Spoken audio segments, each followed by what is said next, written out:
It's my pleasure to welcome you to the Clark Howard Show, where our mission is to serve you and empower you so you make better financial decisions in your life. I hope you're having a great day so far. My day is about to get so much better because I get to hear about what I have not done well for you in today's Clark Stinks segment. Christa gets so happy when we get to do Clark Stinks. Also in this show, I'm asked so often about buying gold. Do you want to do an Austin Powers gold. Line? Yeah, and so it's something that people don't know the various ways you can buy it, and we're going to talk about that. So you have strategies that if you want gold to be a hedge, to be part of your portfolio, how to get it done. So without further ado, it is time for Clark Stinks. I should have never encouraged you to speak. You must think I'm pretty stupid. You should be ashamed of yourself. Well, maybe I'm wrong. Maybe I'm wrong. Maybe you're right, pal. Okay. Julie says, Clark stinks worse than my son's PE shoes after being in the locker the entire school year. I've actually know what that smell is, and that's pretty awful. Why won't Clark take his Oura ring and Garmin watch for a walk up the stairwell to cruise around empty cereal box buildings instead of taking the elevator to the next floor? I refuse to believe Clark has all these gadgets just to ride an elevator floor by floor to amuse himself over empty office space.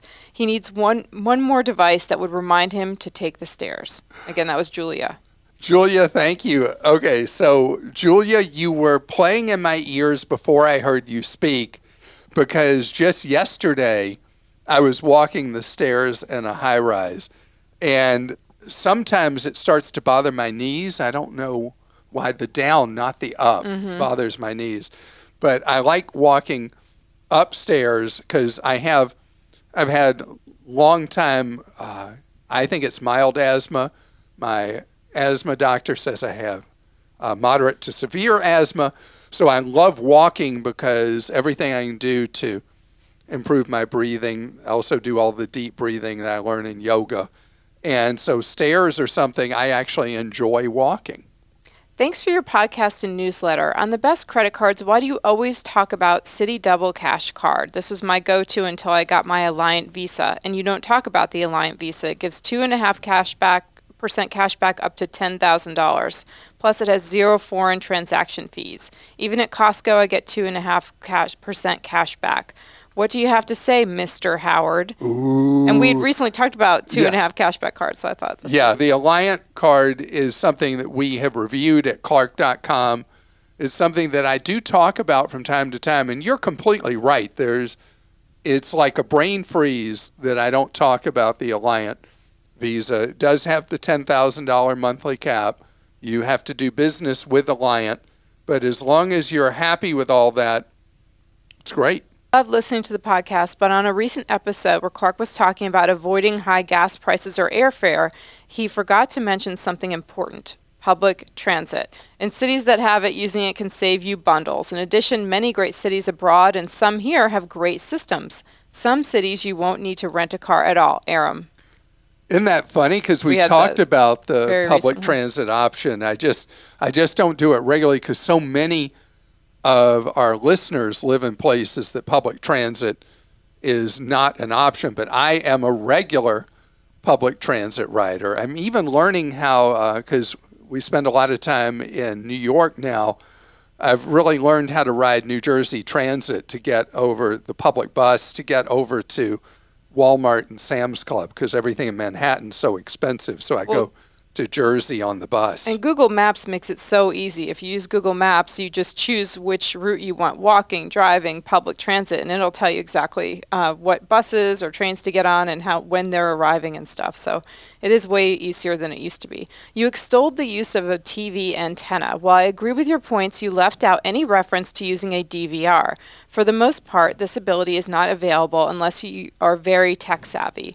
During the fall and winter season of new shows, my wife and I use the DVR to record them on concurrently or on times we're not home. Some streaming services offer this, but few people could figure out how to schedule and record true OTR shows. We actually used a cable-provided stream device at a much lower cost than standard cable TV, and that's from Clay. Clay, thank you. And yes, it's been true for a long, long time that the DVRs for over-the-air are not easy to use. And there are people who, whenever I've said that, say that's not true. You really can with just a little bit of time. You got a hard drive, you got the device, and you can do it. I find it more complicated. Most people want to just plug and play. And an over-the-air DVR is not that. It's not easy. Clark doesn't stink, but he missed a possible alternative when advising on how much long-term disability insurance coverage someone should have. If provided by the employer, often the employer will give the option for the employee to pay the disability premium post-tax as a payroll deduction rather than as an employee benefit with the costs covered by the company. With using this employee-paid option, any disability benefit ultimately receives becomes tax-free to the policyholder, and as a result, 60% disability coverage can quickly resemble full salary when adjusting for taxes. Typically, the premium paid via the payroll deduction is fairly small and makes sense to manage the risk. I love your show and never miss it. Many thanks, David. David, that is a great suggestion and one that I have not thought through. And I thank you so much for pointing that out. You recently talked about having a second email address for commercial purposes. In the same podcast, you mentioned migrating from an old provider-based email like AOL. I'll have you know, AOL is not dial-up anymore and works just like Yahoo or Gmail. When setting up my commercial account for online orders or retail store use, I chose an AOL account because it is quick and easy to repeat to a clerk. Brenda. Brenda, thank you. You know, we use an AOL address for certain things here with our company in addition to our own company email addresses. And so your point is valid, and AOL as an email service is free and easy to use. In fact, we started using it because there were some functions it was easier to use than using the dominant ones like Gmail. Mm-hmm. Now I know why Clark can't tell when he stinks. All he can smell is that Elon Musk from driving his Tesla around all day. I was listening to the podcast and someone mentioned that with Discover Online Privacy Protection, Discover will scan the internet every 90 days and submit opt-out requests on your behalf.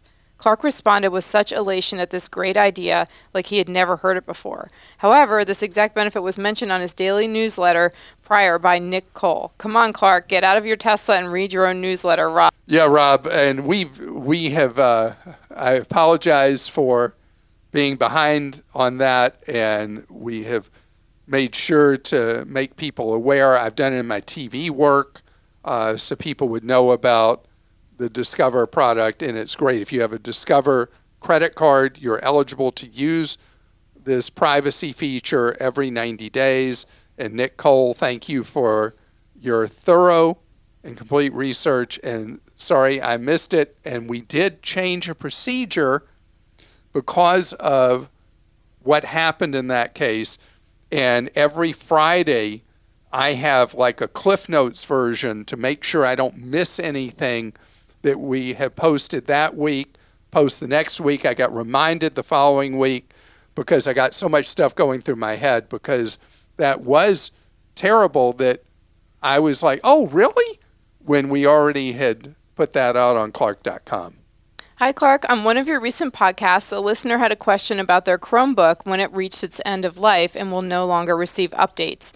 There was a company called Neverware, and they wrote an operating system called Cloud OS. Google owns Neverware now, and the OS is now called Chrome OS Flex. It can be installed on Chromebooks that reach the end of life so that a Chromebook can live on with a supported operating system.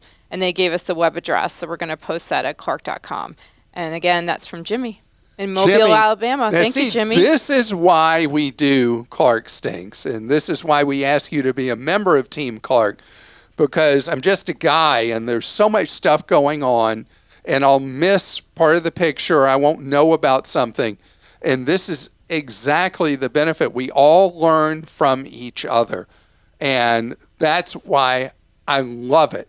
And, the Chromebook obsolescence thing is such a poor strategy by Google. And if they look at their rival Apple and how Apple is supporting their laptops longer and longer and longer periods of time, Google really needs to rethink this, but it's great that there's this workaround. I appreciate that. And I appreciate all of you posting. And if there's something you've heard me say and you go like, huh? Did he just say that? Let me know where you feel I was thick-headed or missed part of the picture, because it does help so much.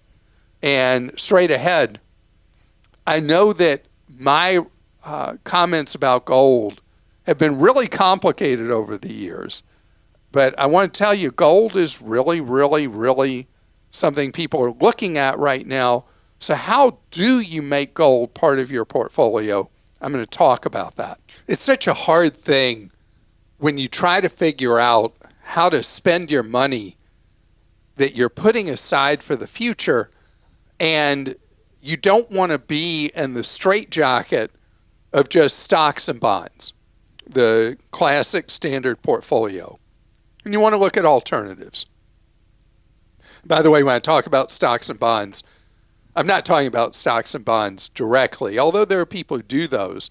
I'm really into being in index funds, exchange-traded funds, ultra low-cost ways for you to really diversify your money in those two orbits of stocks and bonds.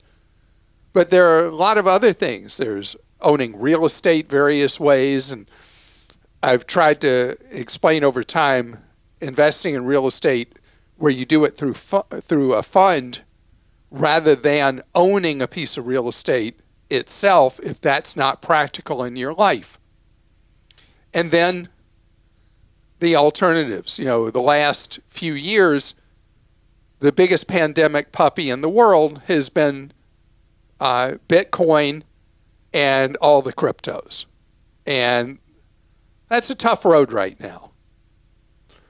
And as I've said from the very, very beginning, years and years ago, the underlying architecture of having an electronic ledger is so much a part of the future, and it deals a lot with the vast inefficiency we have because of how the banking sector controls the flow of money around the world and how that harms economic growth around the world, and the enormous advantage having this kind of non-bank platform.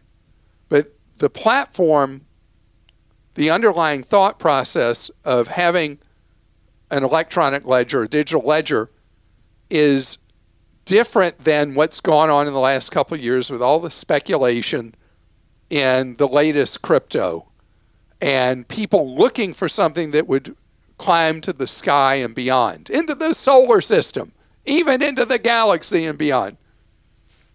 And then what's happened so often, something goes up too fast, it can crash really hard. And we've seen that with all the cryptos. And so people were looking at it as a can't-lose alternative investment. And people even sold a lot of their traditional investing in stocks, bonds, and real estate to go into the latest hot crypto. Well, that has fallen apart. One of the oddest things in the market, historically, when stocks and bonds are going into a descent, you have the reason people will hedge with gold as an example, or silver or precious metals, is because they tend to run opposite what happens with stocks and bonds. But what happened with crypto, it not only trended down with stocks and bonds, it did so at a much faster rate because there was a lot of question about the underlying economic value of some of these cryptos.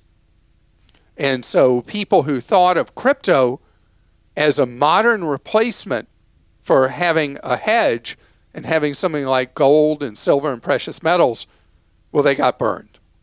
Remember what I've said about crypto, that the purpose of crypto is as a payment platform of recognized value. crypto has not behaved as a readily used payment platform as a way to exchange money yet. It will eventually. And the other thing it hasn't done, it has not held a value that you could trust, not just from year to year or month to month, not even day to day or hour to hour. So it's in very early infant stages. It is not something you should think of as even a speculative investment right now, as people have found out the hard way, because most people who've ever invested in crypto, the overwhelming number have lost money. Gold, on the other hand, is something that I see value for, or precious metals, as a portion of where your investable money goes as a safe zone. Gold, other than making jewelry, doesn't do for the long term what stocks do. That's a proxy for companies that are putting money at risk, making products or services people want. Gold is just a store of value. And when people get worried about how countries are managing money, gold can go up in value. When there's war, gold can go up in value. And having 3, 4, 5% of your money in gold or precious metals, I think, is fine. Never the entire orbit of hedging should never be more than a dime of every dollar of money you have that could be investable assets. Now, I know a lot of people who really don't trust the world want to own actual physical gold, have possession of actual physical gold. And that paints the picture of a world that is so dire, so dark, so what's that word that was so in the TV shows? Dystopian, I think. Dystopian. Thank you, Christa. That my brain has trouble going that far out where everything's gloom and doom and we're all Hunger Gaming kind of thing.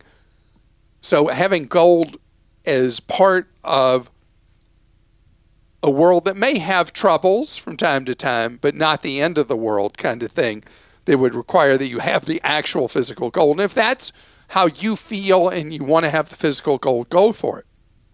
But otherwise, my thing is you buy gold through an exchange-traded fund or its cousin.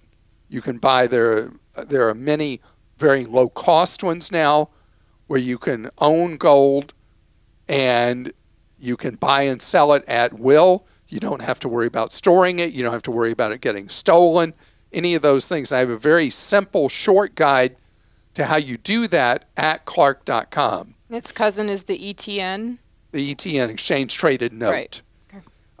And we explain that in my briefing on gold at Clark.com. But the cost of doing this historically was unusually high for an ETF or ETN. And there are still some players out there that charge relatively high expenses, but it's gotten cheaper and cheaper and cheaper with the number of players where you're paying very low management fees. I want you looking at a 1/4 point a year or less in overall management fees. And you got down there, you're in a good position buying gold. But remember, gold is not an investment. Gold is just something to deal with uncertain times and to give more room for your portfolio to deal with when times are bad rather than when times are good. Real money is made in productive capacity of the creative, gutsy individuals and companies here in the United States and around the world who create new value by the ideas, the products, and services they offer. And that's not what gold does. But if you want to have gold, go check out our gold guide at Clark.com. And remember, don't go too overboard buying it. And for all the crypto people that are permanently mad at me, go to Clark.com/ClarkStinks and post away. Christa? This is from Sue in Oregon. I just read a disturbing article in Bloomberg titled, Americans Are Building Vacation Home Empires with Easy Money Loans. It's about selling risky mortgages based on a volatile per-night Airbnb income. This sounds like a get-rich-quick plan that is beyond risky. What really concerns us is how and what this might do to the housing market and the economy. I would love to hear your thoughts.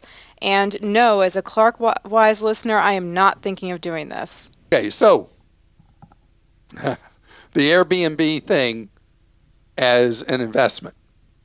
So there are people doing very well, particularly in vacation-oriented settings, with Airbnb rentals. I know some of those people. The issue has become, and this first came on our radar probably about 2017, that in resort communities and in individual resort developments, that Airbnbs or their equivalent VRBO were being banned. And so people who bought properties based on a financial model of it being a short-term rental, when short-term rentals are no longer allowed, you're dead. I know a woman this happened to whose business model was all working based on Airbnb. And then when that was no longer allowed in the condominium complex, it was over. And so the business model before you buy one needs to be based on the math working if it does have to default to a long-term rental. Otherwise, you're taking on too much risk.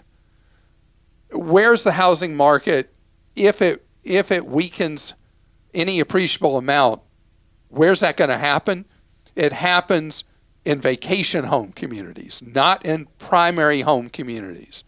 That you think through history. I'm not talking about 2007, not talking about what happened 15 years ago. Even historically, if people get into any kind of financial fix, they'll hold on to their primary home, and the vacation home they have, that's what goes. And that's where the softness happens. That's why vacation homes tend to have values that go up at far higher rates and fall at far higher rates than primary homes. So you're right. People, Sue, who've done this in second home communities face double risk that the short-term rentals are no longer allowed and that the home values do, in fact, during the next recession, do in fact fall some degree. And from Cynthia, I recently relocated to North Carolina from Georgia, and I was wondering if it made sense to change my two children's 529 plans from Georgia to North Carolina's. Their ages are 5 and 2, and I have about $1,000 in each account. Should I do this? No, in this particular case, no, because the Georgia plan is actually a superior plan to the North Carolina plan. I spend a lot of time and now have assistance from one of our writers at Clark.com going through plan by plan of all 50 states. There's only 49 actually have a 529 plan, and come up with the good plans for you to look at. And I categorize them from Dean's List with high honors on down. And the Georgia plan is actually one of the better ones in the country. So I would leave your money in there. Now, North Carolina, if they offer a state tax deduction that's only eligible for contributing. They don't have one in North Carolina. There's no in North Carolina. So there's no point in you doing a North Carolina 529 plan. And in fact, if you're trying to decide whether you keep contributing to the Georgia plan now that you've moved to North Carolina, or you might find you want to go to one of the ultra low-cost plans moving forward, leave the Georgia money behind, and go into one of the ultra low-cost plans that I have. And what I want you to do in a 529 plan is stay in the age-based portfolio, or they may call it expected year of enrollment or something like that.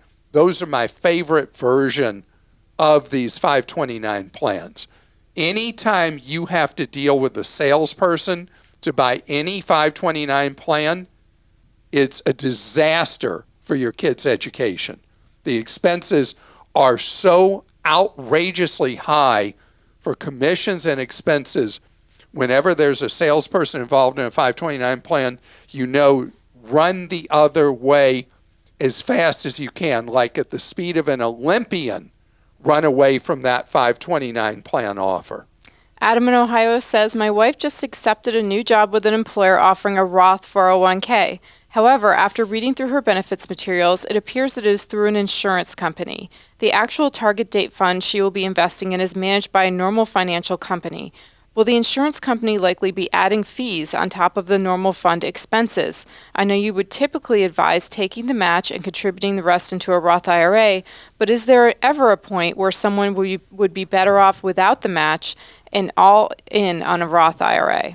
This is a great question. So usually an insurance company provided 401k will have overall expenses that are 10 to 50 times what one of the low-cost 401k providers would be, which can significantly erode the security you'll have in retirement. The company has to disclose to you, Adam, what the costs are in your wife's, or disclose to her what the costs are, but it would not be at all unusual for the costs from an insurance provider when you add in the expense ratios of the funds that she would be invested in, target retirement fund choice, and the insurance company layer of expense after expense. It would not be all unusual for her to be 1.5% or above all in, which is way, way, way, way too high. The effect of that is in retirement versus a typical low-cost plan, she'll end up usually with somewhere around 40% less money in retirement, having put in the same amount of money as other people. So that's why the core is to find out what the overall expenses are. Now, if this particular insurance company is not stacking on expense after expense after expense, the fund itself, I'm looking at the fund itself, and the fund is way, way, way high compared to what you would normally want to pay. So in the case of hers, and I want you to look at the whole plan document, what you normally would do is you put into the employer-provided Roth 401k up to the match only, and everything else your wife does, Adam, should be in her own Roth IRA with a low-cost firm. And I want to thank you so much for listening. And you heard me twice go really negative with an insurance company being involved in a 401k. You heard me before be really negative about certain 529 plans. And I hate to have to be, I'm such an optimistic person. I look at the world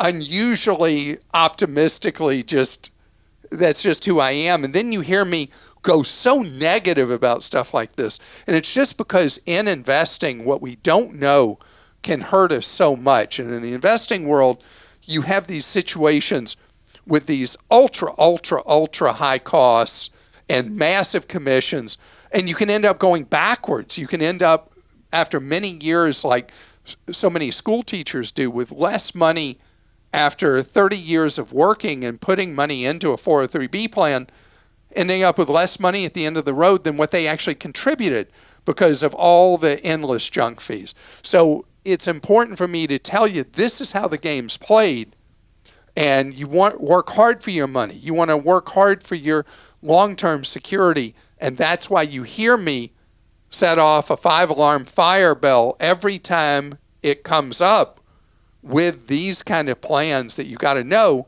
where the snakes are in the grass. So have an absolutely wonderful day today. Thank you so much for being part of listening to our podcast, and I hope our next podcast also has information for you you can trust that helps you fatten that wallet.